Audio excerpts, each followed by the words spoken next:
Hola hermanos sudamericanos, esto es Picante News y no importa si hay cuarentena, si hay segunda ola, nosotros seguimos aquí. Y como ya saben, aquí hablaremos una de los gringos contagiados, otra de los chinos o rusos que niegan estar contagiados y cómo lo que hacen estas superpotencias tienen una influencia en nuestra pobre, desunida y contagiada Sudamérica. Comencemos. Y abrimos la noticia de Estados Unidos con una revelación impactante que ha ocurrido esta semana y ha sido un terremoto en la bolsa de valores. Pasamos a dar los detalles. Los millennials encajan un duro golpe a los veteranos corredores neoyorquinos, a estas vacas sagradas de Wall Street. Y este golpe tiene un nombre propio: GameStop. Para entender esta situación y comprenderlo mejor, debemos hablar de una práctica bursátil muy común en Wall Street, que se llama el short selling, o en español, venta en corto. Y para explicarlo mucho mejor, usemos este mango. Imaginemos que este mango es una de las acciones de la empresa GameStop, una empresa que se dedicaba a la venta de videojuegos, películas, etc., y que sufrió una fuerte caída por la pandemia. Los corredores bursátiles de Wall Street se aprovecharon de esta situación para sacarle un beneficio económico en perjuicio de la empresa misma, ya que iban a vender sus acciones. Imaginemos que esas son las acciones de GameStop, es una de las acciones, que cuesta 10 pesos. Pongámosles 10 pesos. Los corredores bursátiles le dicen a los accionistas de la empresa GameStop que les presten estas acciones, que ellos las van a colocar en el mercado. Y al hacer esto, los corredores van a especular con el precio de la acción. Y si la prestaron a $5, ellos van a tratar de sacarle el precio más bajo posible. La diferencia entre el precio final y el precio de lanzamiento en el corretaje de Wall Street es la ganancia del broker o el corredor profesional. En este caso, los corredores ganaban entre $2 a $3 por acción. El perjudicado, la empresa GameStop. Sin embargo, los millennials se organizaron y en una plataforma, en una red social de manejo bursátil especializado que se llama Reddit, es como un Facebook, pero especializado en temas bursátiles, financieros, económicos. Es una red social, pero más seria, mucho más precisa, y no solamente se orienta en la diversión o el ocio, sino en una concientizada conocimiento de los manejos financieros. Estos millennials, muchos de ellos, comenzaron a comprar y a comprar y a comprar y a comprar miles y miles de acciones de la empresa GameStop. Y el precio de las acciones de GameStop pasaron de costar el viernes 22 de enero el piso de $27 a llegar a un techo de más de $300, generándole enormes ganancias a estos corredores aficionados y, por supuesto, enormes pérdidas a los corredores profesionales y veteranos de Wall Street. Y lo que ha pasado es que los corredores de Wall Street, colegiados, se han quejado con las organizaciones que regulan el movimiento bursátil. Y muchos han alzado la voz de protesta y dicen: muy bien, si tú haces tu especulación accionaria y ganas dinero, está bien, pero si otras personas se meten en la jugada y quieren ganar dinero, ¿para ti eso está mal? Parece que este es el inicio del fin de la especulación abusiva, bursátil, de las vacas sagradas de Wall Street, y ha empezado la democratización accionaria. Es decir, cualquier persona bien informada y con mucho dinero en su cuenta puede ser un corredor exitoso en Wall Street, y eso, al parecer, los ha puesto a temblar a estos capitalistas abusivos y desfasados. Se vienen tiempos nuevos y mejores para el capitalismo en la región y en el mundo entero. China amenaza destruir la democracia de Taiwán. Para entender el problema taiwanés debemos recordar que Mao Zedong, al ganar la Guerra Civil China en 1949, comenzó a matar a todos los opositores, empresarios e intelectuales que no apoyasen al régimen comunista, y muchos de ellos huyeron y se refugiaron en la isla de Taiwán. Y estos emprendedores convirtieron a esta pobre isla en una potencia económica. Recordemos que en los años 70 y 80 los artículos que se compraban alrededor del mundo, o muchos de ellos, provenían de Taiwán, lo cual evidencia cuán próspera se volvió y por qué ahora Taiwán es tan codiciada por el voraz apetito de la China continental comunista. El gobierno taiwanés denunció el sobrevuelo amenazante de cazas y bombarderos chinos sobre su territorio.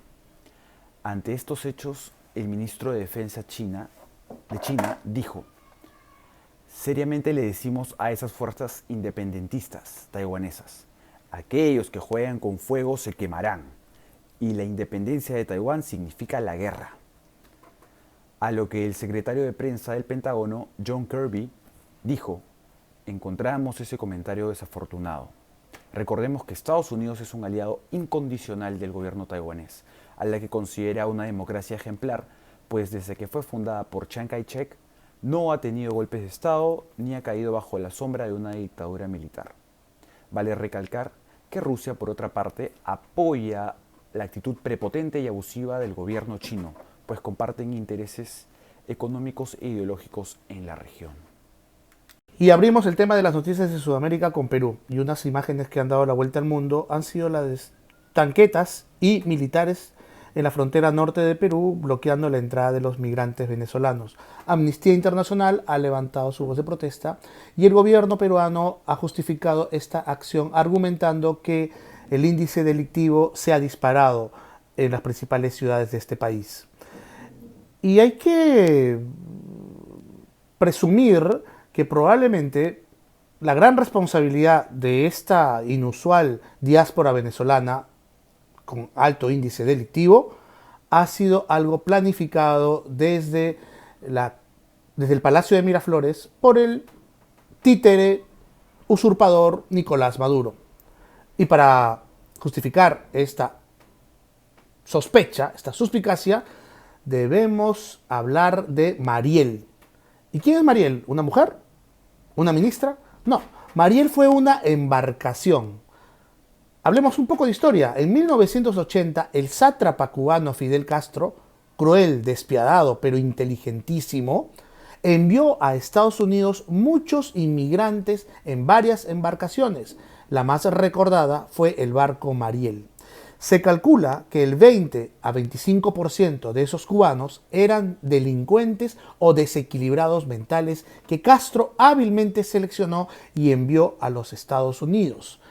Con esta referencia y con este antecedente, es posible presumir que Nicolás Maduro, aconsejado por agentes cubanos, haya optado por esta misma estrategia de liberar prisioneros y delincuentes venezolanos y enviarlos a los diferentes países de la región para desestabilizarlos y crear caos y zozobra.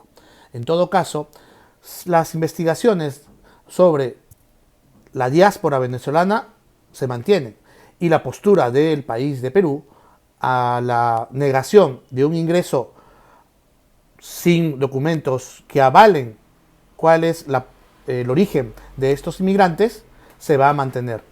Perú seguirá pidiendo documentos que descarten que los inmigrantes tengan pasado delictivo y por eso es que el gobierno peruano ha decidido mantener esta postura de cierre de fronteras y no tiene aún una fecha determinada para levantar esta radical medida.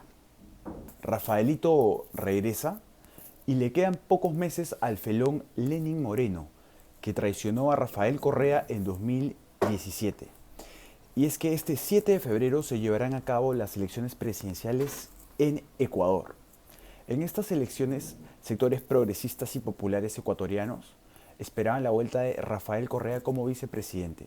Sin embargo, el expresidente continúa exiliado en Bélgica, tras ser condenado por sobornos a 8 años de prisión e inhabilitación política, además del secuestro a Pablo Romero, un opositor del expresidente. Cargos que Correa obviamente niega y califica de persecución. Los candidatos que lideran las encuestas son Andrés Arauz y Guillermo Lasso. Las proyecciones indican que el delfín de Correa, Arauz, llegará al poder, lo que significa también el retorno del incontinente verbal Rafael Correa, ya que en una segunda vuelta que es inminente, los simpatizantes de Yacu Pérez, quien se encuentra en el tercer lugar de preferencias, apoyarían a Arauz por encontrarse en la senda de la izquierda. Y cerramos el bloque de noticias de Picante News con Venezuela y seguiremos cerrando con Venezuela hasta que caiga la dictadura del incompetente, corrupto, usurpador de Nicolás Maduro.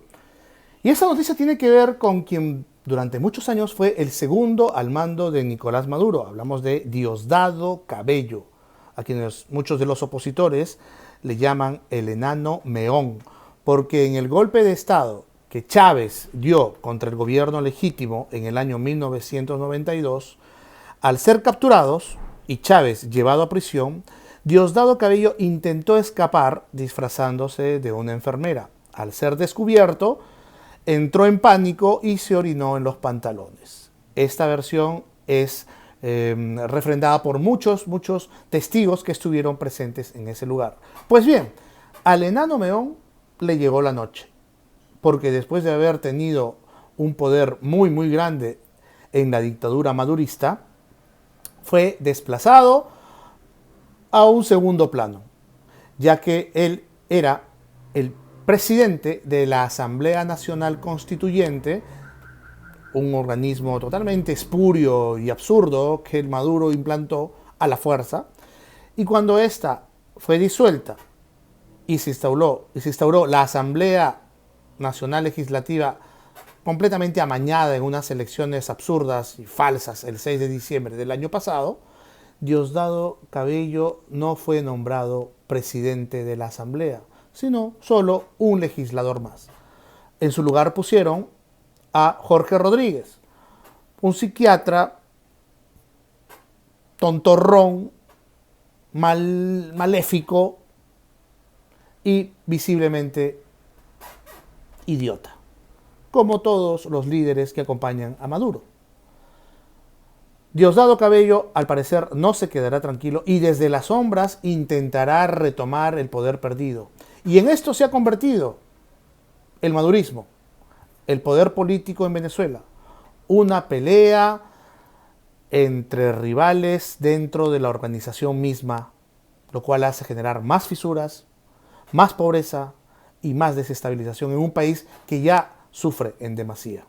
Y esto ha sido todo por hoy. Nos vemos el próximo fin de semana con las noticias más picantes de la actualidad. No bajen la guardia, cuídense mucho, les mandamos un abrazo y que tengan una linda semana. Dejen sus dudas o preguntas en los comentarios. Nos vemos.